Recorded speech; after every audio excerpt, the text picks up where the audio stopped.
ये story start होती है तो हम एक कल्ट को देखते हैं। ये कोई साधारण कल्ट नहीं था। इस कल्ट में रहने वाले लोग शहरों से दूर जंगलों और पहाड़ों पर रहते थे। इस कल्ट की सबसे हैरान कर देने वाली बात ये थी कि इस कल्ट में सभी फीमेल्स थी और सिर्फ एक ही आदमी था और इस आदमी का नाम शेफर्ड है। शेफर्ड इस कल्ट का सेनापति है और इस कल्ट की सभी औरतें उसकी हर एक बात का पालन करती हैं। ये कल्ट दो ग्रुप्स में डिवाइड है, जिसमें से एक ग्रुप इसकी वाइफ्स का था और दूसरा ग्रुप इसकी डॉटर्स का। ये औरतें शेफर्ड को ही अपना भगवान मानती थी, क्योंकि शेफर्ड को मिलने से पहले इन औरतों का जीवन सफल नहीं था। ये सभी औरतें इसे बहुत ही बुरी कंडीशन में मिली थी। शेफर्ड ने इन औरतों को जीने का सलीका सिखाया और इनकी लाइफ को सिक्योर बनाया। यही वजह थी कि वो शेफर्ड को अपना जीवन दाता मानती थी। इन सभी औरतों में जो शेफर्ड की पत्नियां थी वो हमेशा रेड ड्रेस पहनती थी और बेटियां हमेशा ब्लू ड्रेस। इस कल्ट के सभी लोग शहरों की रंगीनियों से बहुत दूर एक सिंपल और सादा जिंदगी गुजार रहे थे। यहाँ तक कि इनमें से किसी को अगर कोई बीमारी लाहक हो जाए तो ये हॉस्पिटल तक नहीं जाते थे। ये लोग खुद ही वैद्य यानी कि डॉक्टर और खुद ही उस बीमारी का हल तलाश करते थे। इसके अलावा इस कल्ट के कुछ नियम भी थे जो कि शेफर्ड के बनाए हुए थे और सभी औरतें उन नियम्स का पालन भी करती थी। जब भी किसी औरत को माहवारी यानी कि पीरियड्स का इशू होता तो उस औरत को इस कल्ट से अलग कर दिया जाता। इसकी रीजन ये थी कि शेफर्ड का ये मानना था कि जब तक औरत माहवारी के बाद स्नान न कर ले उसके साथ रहना मुनासिब नहीं है। यही वजह थी कि उस औरत को इस कल्ट से अलग रहना पड़ता था और अगर इन औरतों में से किसी को भी कोई दिक्कत पेश आती तो वो सिर्फ शेफर्ड ही से विचार कर सकती थी और शेफर्ड के पास इन सभी औरतों की हर एक दिक्कत का सोल्यूशन था। ये औरतें हर वक्त शेफर्ड को ही याद करती रहती और हर रोज रात सोने से पहले ये उसके लिए प्रार्थना करती। इन सभी औरतों का ये विश्वास था कि सिर्फ शेफर्ड ही हमें हमेशा के लिए अमर कर सकता है। अपनी सभी डॉटर्स में जो उसकी फेवरेट बेटी थी उसका नाम सैला था और ये उससे बेपनाह मोहब्बत करता था। सैला की माँ उसे जन्म देते वक्त इस दुनिया से चल बसी। यही वजह थी कि सैला हर वक्त शेफर्ड से अपनी माँ के बारे में पूछती रहती, पर शेफर्ड ने इसे इसकी माँ के बारे में कभी भी कुछ नहीं बताया। वो इसे यही कहता था कि तुम्हारी माँ बहुत ही प्यारी थी और तुम अपनी माँ जैसी दिखती हो। इस कल्ट में दो औरतें ऐसी भी थी जिन्हें इस कल्ट से दूर एक छोटे से केबल में रखा हुआ था। इन दोनों औरतों में से एक औरत जो बहुत ही ज्यादा बीमार थी, शेफर्ड उसे मनहूस समझता था और दूसरी औरत जिसका नाम सियारा था, शेफर्ड को ऐसे लगता था कि वो इम्प्योर हो चुकी है, क्योंकि सियारा ने शेफर्ड की कुछ बातें मानने से इनकार कर दिया था। वो लोग इन औरतों को खाना पानी तो देते थे लेकिन इन्हें अपने पास बिल्कुल भी नहीं बिठाते थे। वो सभी इन दोनों औरतों से शदीद नफरत करते थे, यहाँ तक कि सैला भी ये समझती थी कि वो एक इम्प्योर लेडी है। नेक्स्ट डे जब सैला भेड़ों को घुमाने के लिए लेकर जाती है तो वो फर्स्ट टाइम पीरियड्स का एक्सपीरियंस करती है। ब्लड देखकर वो डर जाती है, उसकी समझ में कुछ भी नहीं आ रहा था। वहाँ वो गुस्से में आकर एक भेड़ को भी मार देती है। तो वापस आकर वो इस इशू के बारे में किसी से भी डिस्कस नहीं करती। भेड़ के बारे में वो ये बताती है कि कुछ वुल्फ आए और उन्होंने इसे मार दिया। शेफर्ड उसे कुछ भी नहीं कहता और माफ कर देता है। नेक्स्ट डे वहाँ पर पुलिस आ जाती है और वो शेफर्ड को वार्न करती है कि वो इस जगह को छोड़ दे, अदरवाइज वो सबको गिरफ्तार कर लेंगे। शेफर्ड काफी परेशान हो गया था। नेक्स्ट डे वो अपनी सभी वाइफ्स और डॉटर्स को एक जगह पर इकट्ठा करता है। वहाँ वो उन्हें बताने लगता है कि ये जालिम दुनिया के लोग हमें यहाँ पर नहीं रहने देंगे,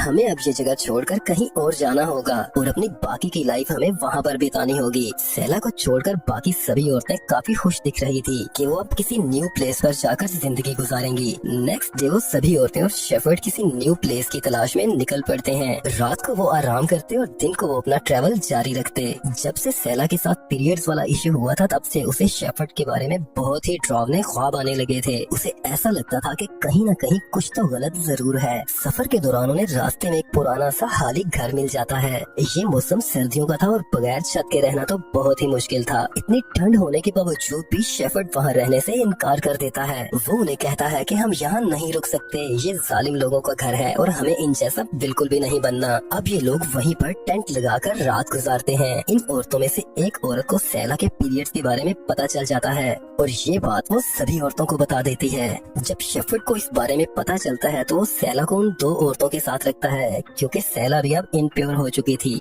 सैरा अब सैला को बहुत कुछ बताने लगती है, स्पेशली उसकी मदर और शेफर्ड के बारे में। वो इसे बताती है कि जब तुम पैदा होने वाली थी तब तुम्हारी माँ बहुत ही बीमार थी, उसे कोई बहुत ही खतरनाक बीमारी थी, उसे डॉक्टर की जरूरत थी, पर शेफर्ड उसे हॉस्पिटल नहीं लेकर गया। ट्रीटमेंट टाइम पर ना होने की वजह से आखिरकार उसकी मौत हो गई। सैला उसे कहती है कि तुम अब तक यहाँ पर क्यों हो, तुम यहाँ से चली क्यों नहीं जाती। सैरा उसे कहती है कि मैं अब इस लाइफ की आदी हो चुकी हूँ, मैं तो अपना आप भी भूल चुकी हूँ, मुझे तो ये भी नहीं पता कि मैं कौन हूँ। सैरा शेफर्ड से शदीद नफरत करती थी और वो शेफर्ड की हर बुरे काम के बारे में जानती थी। यही वजह थी कि उसे सभी औरतों से अलग रखा गया था। ये सब जानने के बाद सैला को भी सब कुछ अजीब लगने लगा था। वो शेफर्ड को भी अजीब नजरों से देखने लगी थी। शायद उसे भी अब शेफर्ड से नफरत होने लगी थी, पर वो अपने दिल की बात किसी से भी शेयर नहीं कर सकती थी। काफी दिनों तक वो लोग अपना सफर जारी रखते हैं और शेफर्ड उन्हें कहता है कि मैं तुम लोगों को जन्नत में लेकर जाऊंगा और वहाँ वो उन्हें एक इटर्नल लाइफ देगा।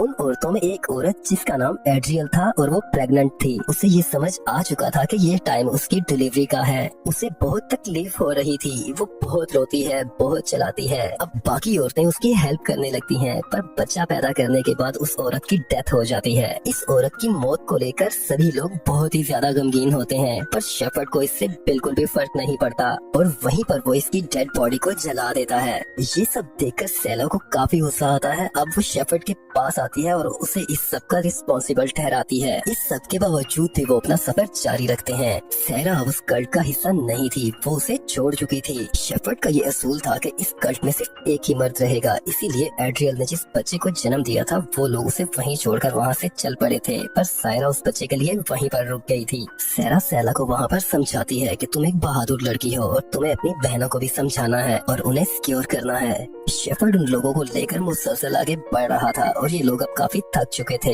यहाँ पर शेफर्ड को देखकर ऐसा लग रहा था जैसे वो रास्ता भटक चुका है। तभी इन औरतों में से इसकी एक बेटी तमाता इसके पास आती है और इसे कहती है कि शायद हम रास्ता भटक चुके हैं, हमें किसी और रास्ते पर जाना था। ये सुनकर शेफर्ड काफी गुस्से में आ जाता है। वो इसे बहुत बुरी तरह पीटने लगता है और साथ ही साथ वो इसे ये कहता है कि अब सही और गलत के बारे में क्या तुम मुझे बताओगी। वो रोते हुए शेफर्ड को बोलती है कि मुझसे गलती हो गई, मुझे माफ कर दो, पर कोई भी उसकी मदद करने को तैयार नहीं था और शेफर्ड उसको मुसलसल मारी जा रहा था। अब शेफर्ड उसे कहता है कि आइंदा अगर तुमने मुझे समझाने की कोशिश की तो मैं तुम्हें जान से मार दूंगा। और इसके बाद वो फिर से अपने सफर को शुरू करते हैं। काफी दिनों के थका देने वाले मुसलसल सफर के बाद आखिरकार वो अपनी मंजिल पर पहुंच जाते हैं।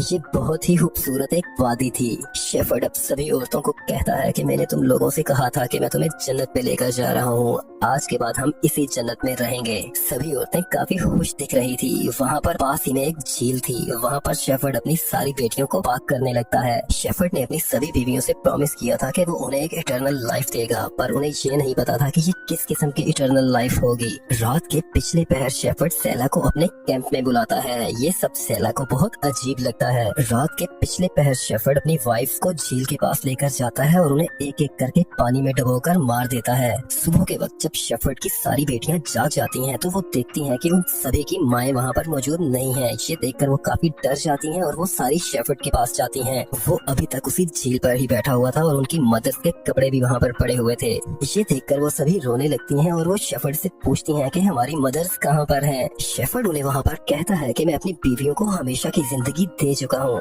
वो वहाँ अपनी बेटियों से कहता है कि अब तुम्हें अपनी माँ की जगह लेनी होगी और मुझसे शादी करनी होगी। वो वहाँ पर सैला को कहता है कि तुम मेरी सभी बीवियों में से फेवरेट होगी। ये सुनकर सैला शेफर्ड के पास आती है और उसे कहती है कि मैं किसी भी सूरत तुमसे शादी नहीं करूंगी और ना ही मुझे तुम्हारे सहारे की जरूरत है। ये सुनकर शेफर्ड उसे जोरदार थप्पड़ मारता है। बदले में सैला भी उसे एक जोरदार थप्पड़ मारती है। अब हम देखते हैं कि वहाँ पर पुलिस आ जाती है और पुलिस को झील के किनारे बहुत सारी औरतों की डेड बॉडीज मिलती हैं और इसी जंगल में शेफर्ड की लाश भी पड़ी होती है जिसे किसी ने बहुत बुरी तरह से मारा था। उसका मर्डर किसी और ने नहीं बल्कि उसी की ही बेटियों ने किया था। शेफर्ड की मौत के बाद ये सारी बहनें अपनी जिंदगी अपनी मर्जी और आजादी के साथ जीने लगती हैं। इस स्टोरी से हमें ये सबक मिलता है कि जालिम शख्स का अंजाम भी बहुत भयानक होता है।